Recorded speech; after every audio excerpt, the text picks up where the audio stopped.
तर शेतकरी कर्जमाफीच्या बच्चू कडूंच्या आंदोलनाचा आजचा चौथा दिवस आहे आणि अन्नत्याग आंदोलनाच्या चौथ्या दिवशी बच्चू कडूंची तब्येत काहीशी खालावल्याचं पाहायला मिळतंय।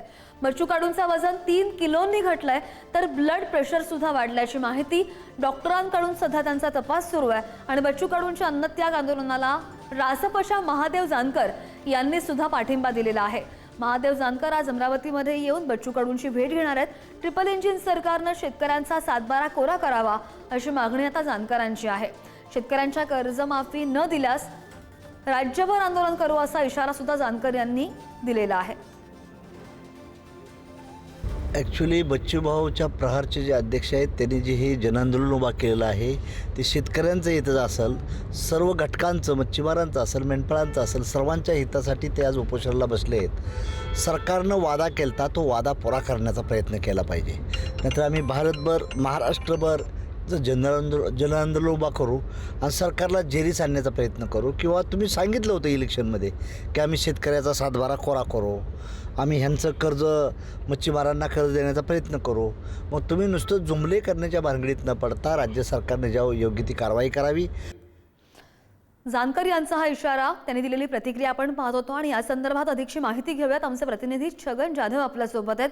छगन, 17 प्रलंबित मागण्यांसाठी 4 दिवसांपासूनचं बच्चू कडूंचं आंदोलन, आता बच्चू कडूंची प्रकृती नेमकी कशी आहे आणि आजच्या दिवसभरात कोण कोण त्यांची भेट घेण्यासाठी येणार आहे? नक्कीच श्रद्धा, जर बघितलं तर बच्चू कडूंची प्रकृती जी आहे ती खालावत चालली आहे। उच्च रक्तदाब त्यांचा वाढलेला आहे, वजन देखील कमी झालेलं आहे आणि त्यामुळे तात्काळ सरकारने दखल घ्यावी अशी जो मागणी आता सर्व स्तरात होताना दिसत आहे। आता थोड्या वेळात सध्या महादेव जानकर जे आहेत ते आपल्या सोबत आहेत, ते थोड्या वेळातच त्या ठिकाणी उपोषणस्थळी पोहोचणार आहेत आणि ते पाठिंबा देखील त्यांना जाहीर करणार आहेत। माझ्यासोबत महादेवजी जानकर आहेत। भाऊ, काय सांगाल, कशा पद्धतीने तुम्ही आता पाठिंबा देणार आहे आणि सरकार याची दखल कधी घेणार? राज्य सरकारला माझं म्हणणं आहे की बच्चू भाऊच्या तब्येतीचं ख्याल आपण काळजी घेतली पाहिजे आणि आम्ही शेतकऱ्याची पोर आहे।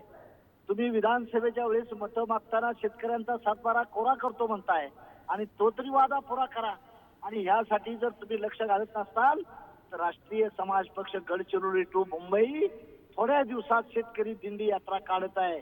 जनआंदोलन आम्ही उभा करू आणि राज्य सरकारला पुढची भुई कोंडण्याचा प्रयत्न करू। राज्य सरकारनं लवकरात लवकर या बच्चू भाऊच्या आंदोलनाची दखल घेऊन शेतकऱ्याचा सातबारा कोरा करावा हेच आवाहन करण्यासाठी आज आलोय आणि मी बच्चू भाऊच्या पाठीमागे राष्ट्रीय समाज पक्षाची जी ताकद आहे ती महाराष्ट्रात उभा करण्याचा। छगन, आता याची दखल कशी घेतली जाते त्याकडे सुद्धा लक्ष असेल। धन्यवाद दिलेल्या सगळ्या सविस्तर माहितीसाठी।